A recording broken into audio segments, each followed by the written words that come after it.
Hey y'all, welcome back to my channel. My name is Brandy. This is BrandysBooks, and today I have a birthday book haul for you guys.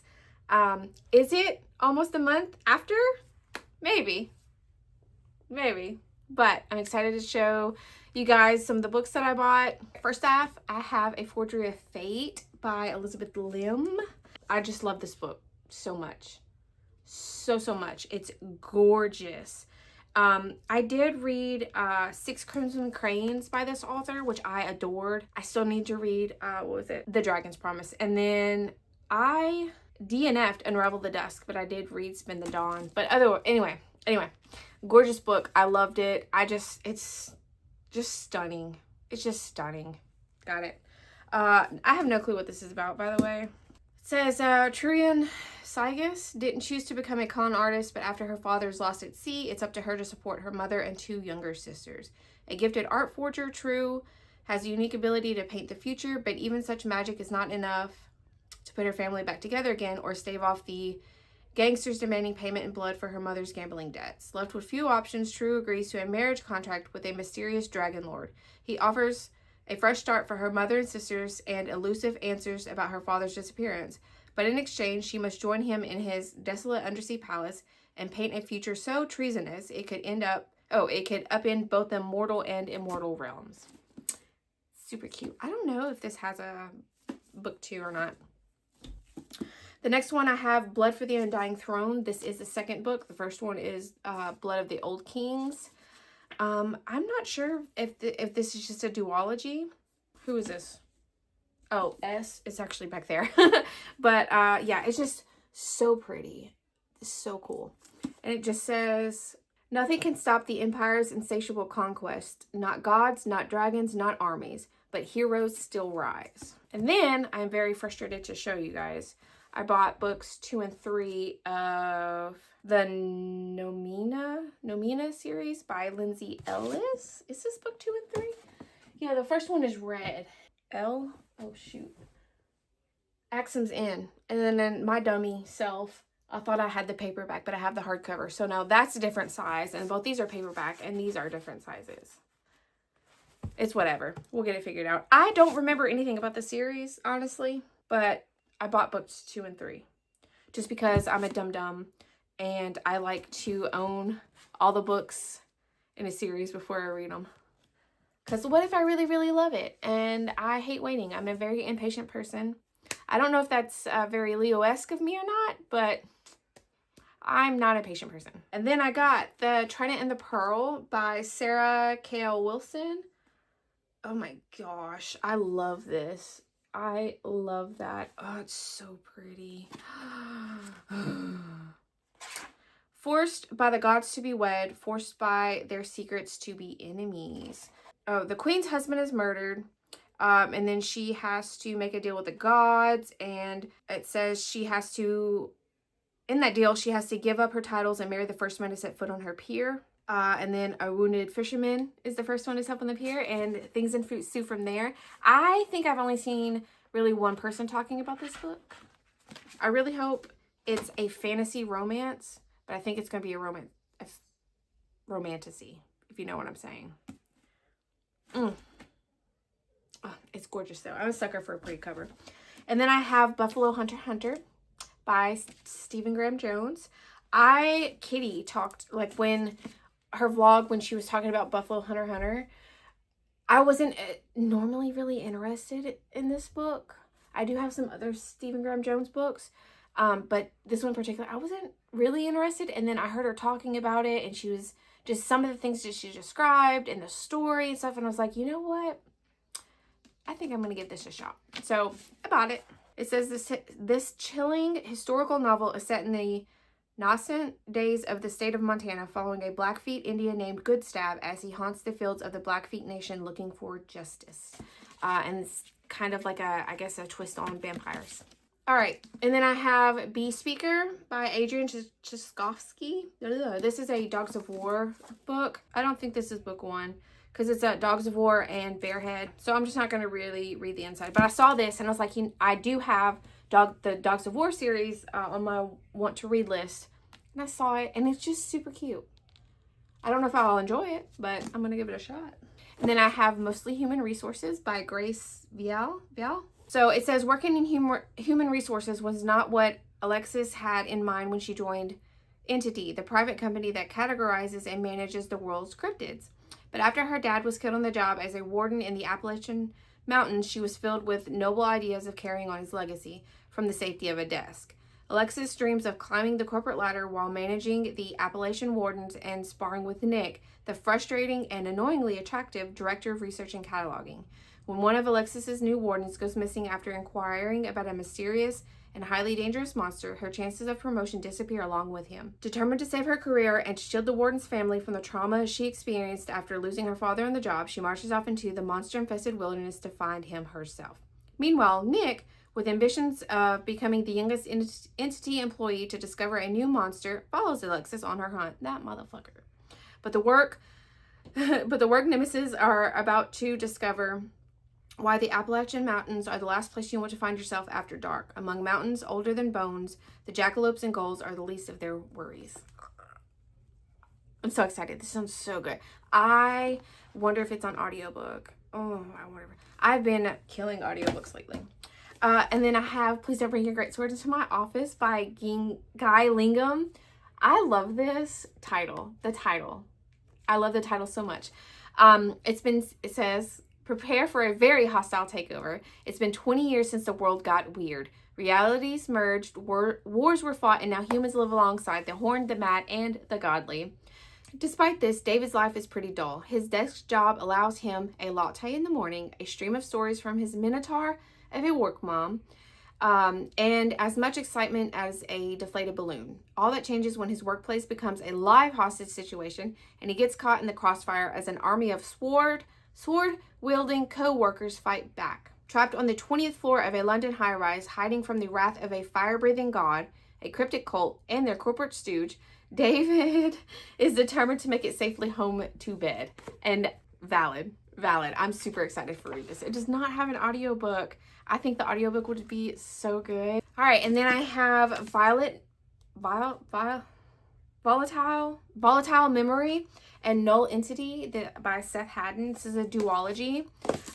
This is it's a world where I've already read this book, but I haven't read this book because this was not on audiobook. Anyway, this is a world where you have like masks that give you certain aspects, certain powers. Like rabbit masks like makes you very cautious of your surroundings, you can notice a lot in your surroundings. Let's say like the snake mask, like you're very venomous. The ox mask makes you super strong. And like our main character Willa is a scavenger in this world, and she has a rabbit mask, which isn't a very powerful mask, but it like honestly, if you read the book, it suits her and her personality. And then she gets a kind of like a distress signal about someone who has a hawk mask and they're dying, and they're like, come and get it. And it's a free-for-all. And, you know, obviously it's not a spoiler to say, like, she ends up with a hawk mask, but shit ensues from there. I will say that it was a little too insta-lovey. I was just like, whoa, like, you are already obsessed with this person, like,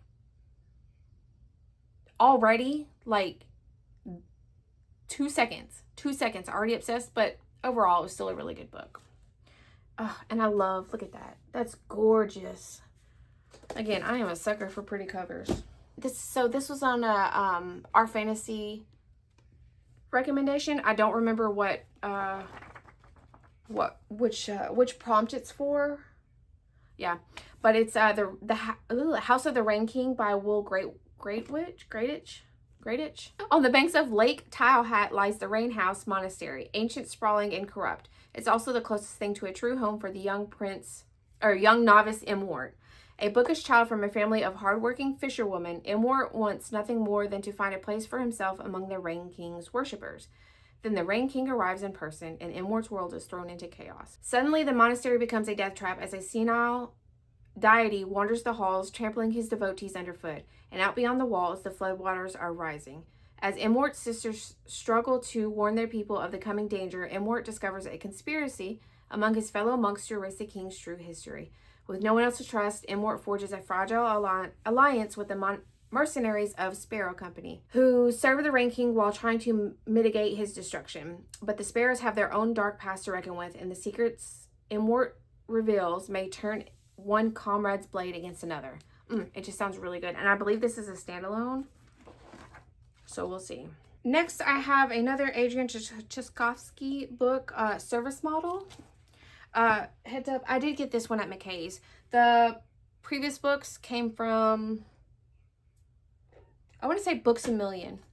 But these three are from McKay's, Nashville.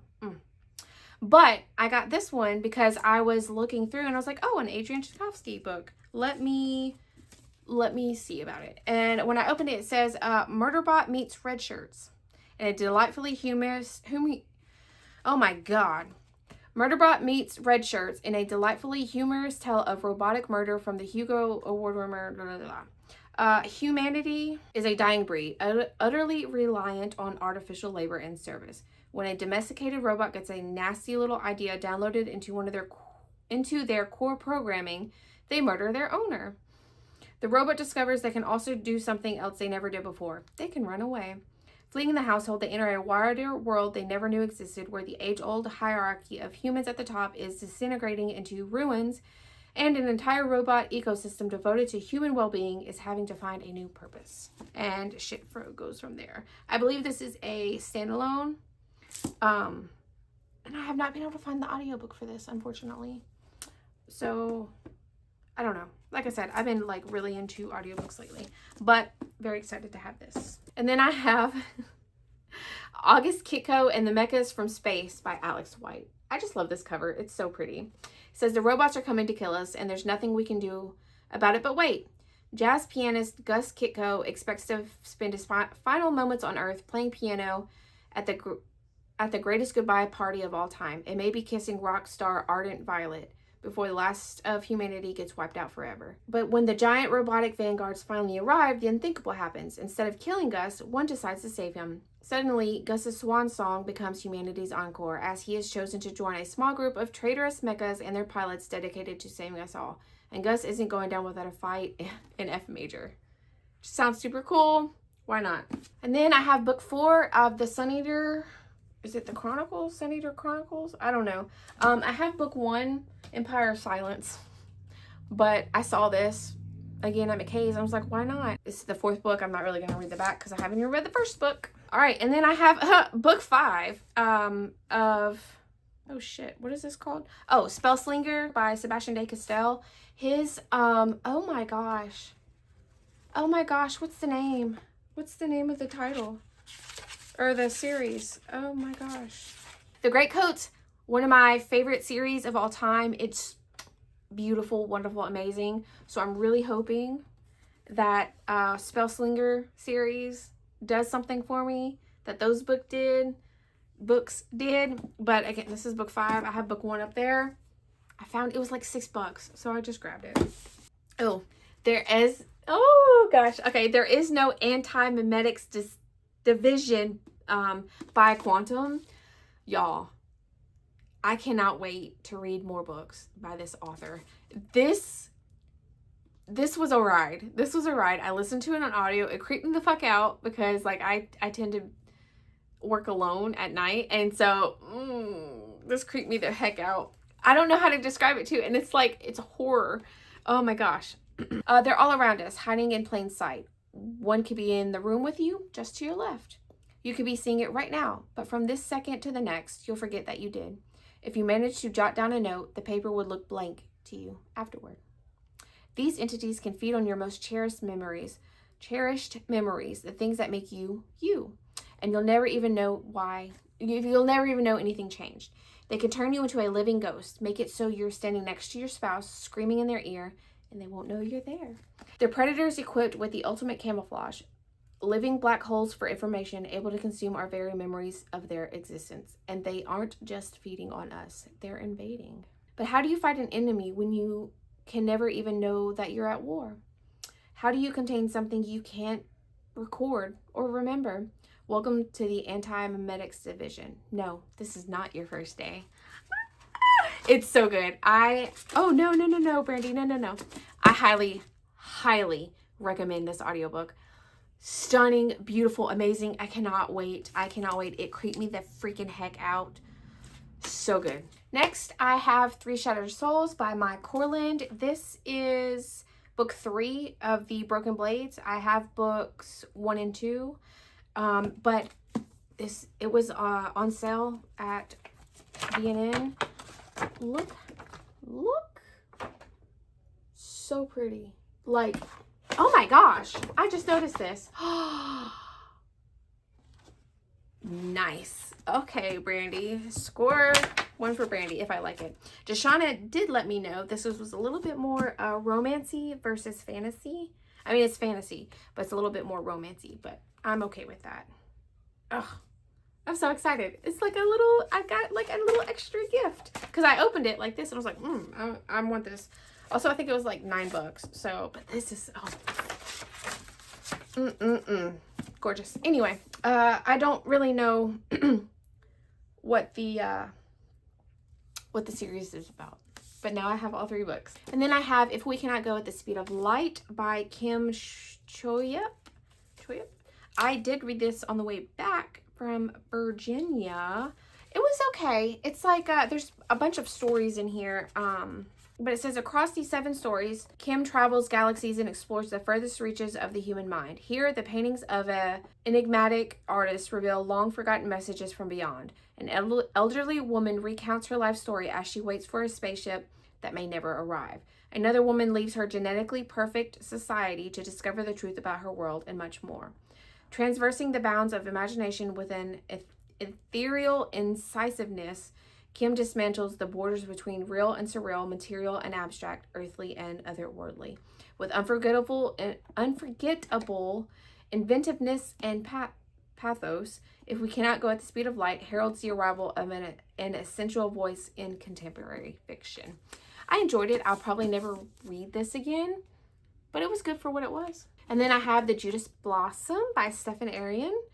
This is book 1 of The Nightingale and the Falcon. Joshana talked about this series a lot, and so I was like, you know what, I think I'm gonna. I know like the first book there's not a lot of magic in the first book. I think it picks up in the second book. 1260s Persia. Hulagu Khan will use any means to fulfill the dream of his grandfather Genghis Khan and create an empire that covers the world. Temujin, his youngest son, is given a final chance to prove his worth as a warrior, but there is something dangerous rippling under the surface that makes him far more useful. Kokochin is the last of her tribe. Abandoned in a foreign land after being married off to Hulagu, she is determined to find a purpose, no matter the cost. Kaivan despises the Mongols for the massacre of his people, but when offered a chance to serve Hulagu,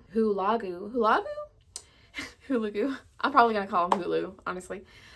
He takes it, giving him an opportunity to destroy the Mongols from within. Family and war collide in this thrilling and bloody reimagining of the Mongol Empire's invasion of Persia. And it's very pretty colors. And then another cover by says Never Whistle at Night, an indigenous dark fiction anthology. And it's so pretty. It's so pretty. Like, anyway, says many indigenous people believe that one should never whistle at night. It can cause evil spirits to appear and even follow you home. These wholly original and shiver-inducing tales introduce readers to ghosts, curses, hauntings, monstrous creatures, complex family legacies, desperate deeds, and chilling acts of revenge. Introduced and contextualized by best-selling author Stephen Graham Jones, these stories are a celebration of indigenous peoples' survival and imagination in a glorious reveling in all things an ill-advised whistle might summon. So good. And then I have The Second Death of Locke by Viel Bovalino. All I know, it's about a lady knight protecting someone, and they deeply, deeply love each other, but they're not allowed to be together because that would just be ill-advised, right? You're not supposed to, it's just it would be a bad idea. But it says Gray Flynn has dedicated her life to her mage, Kier. She will be his blade on the battlefield, his healer and protector. The deep well of raw power inside her is Kier's to wield. They are bound together by blood and magic, but there is one truth Grey dare not reveal, not even to Kier. When a quest to protect the child of an enemy kingdom pulls them into a dangerous mission, Grey will need to decide what she's willing to sacrifice to protect her secret. For Grey is no ordinary magical well, and if she dies, all magic dies with her. And it's, I've heard really, really, really, really, really good things about this. I love me a strong heroine who will like kick ass and take names, but can also like have that softer side. So I'm fingers crossed. And then I have The Two Lies of Faven Scythe by Megan O'Keefe. I have not read an O'Keefe book yet, but this looks phenomenal. I love this cover. I picked the cover up first and then I read it and I was like, I want to. Anyway, The Black Celeste is a ghost story. A once legendary spaceship collecting dust in a cosmic graveyard known as the Clutch. Only famed pirate Bitter Amandine? I don't know. Knows better, and she'll do anything to never go near it again, no matter the cost. Faven Scythe is Christborn, a member of the near-human species tasked with charting star paths from station to station. When her mentor disappears, leaving behind a mysterious star path terminating at the Clutch, she is determined to find the truth, and only Amandine has the answers. What they will find is a conspiracy bigger than either of them could have imagined. This makes me think of that one, I'll put it up here. Makes me kind of think of that, but this is a standalone, so we'll see. And then I have The Demon Star by Jessie Argan. I've only heard one other person talk about this book, and I can't remember who, but all I remember is just one person, and I was like, I want this very much so. It says, on a ruined planet oppressed by eldritch gods, a rebel leader forces his son to become the vessel of a god-killing demon. Caught in a conflict spanning galaxies and millennia, two unlikely allies must decide whether to save the child, the world, or themselves.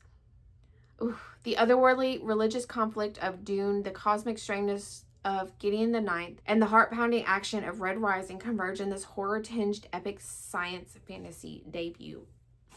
I have not read Dune. I've watched the movie Dune, the first part. I've read Gideon the Ninth. I really liked it. And I love Red Rising. I've read the first 3 or 4 books in Red Rising. Loved it. So that's why I got this book. And then I have the Heart of the Naga. This is The Bird That Drinks Water, book 1. Lee Young-do has created a tale of castles built on the backs of flying sky rays, giant birdmen, and heartless immortals, and a quest that will change the very nature of the world and its gods. I don't read a whole bunch about it. I don't want, because I kind of just want to go into this blind. I have heard some people talk about it and they liked it, so will I get to this soon? Probably not. It will probably be like 2, 3, book 4 maybe, I don't know, before I get to it, because I'm a dum-dum like that. And then I have The Red Winter by Cameron Sullivan. So pretty, y'all. So pretty. Oh, I love it so much. In 1785, Professor Sebastian Grave receives the news he fears most. The terrible beast of Gévaudan has returned, and the French countryside runs red in its wake. Sebastian knows the beast, a monster slayer with centuries of experience. He joined the hunt for the creature 20 years ago and watched it slaughter its way through a long and bloody winter. Even with the help of his indwelling demon, Sarmadel, who takes payment in living hearts, it nearly cost him his life to bring the monster down. Now, two decades later, Sebastian has been recalled to the hunt by Antony, an estranged lover who shares a dark history with the beast and a terrible secret with Sebastian. Drawn by both the chance to finish the beast for good and the promise of a reconciliation, Sebastian cannot refuse. But Gévaudan is not as he remembers it, and Sebastian's unfinished business is everywhere he looks. Years of misery have driven the people to desperation, and France teeters on the edge of revolution, blah, blah, blah. Super excited. Actually, now that I read it, I'm like, am I going to be excited to read this book? I don't know. We'll see. I might try it on audio. For my last book, I think, pretty sure this is my last book, I have Slow Gods by Claire North. Literature Science Alliance. Why am I blanking on her name? Angela from Literature Science Alliance. She loved this book, and I have been convinced to read it through her talking about this book. But it says, my name is Mabukana. Out here in deep space, in the pilot's chair, I died, and when I was reborn as something not quite human, I vowed to become the scourge of the world that had wronged me. And that's it. Angela convinced me to read it. So I got it and I'll eventually read it. Anyway, that is it for this book haul. I have no clue. I do not plan to have another book haul until like around December. I'm very much trying to chill on buying books. As I say, look at a lot of books beside me. Anyway, we're just gonna pretend, right? Everything's okay. So that is it for this video. Thank you guys so much for watching. Don't forget to like, comment, and subscribe if you have not already, if you want to see more content from me, and I'll see you in the next one.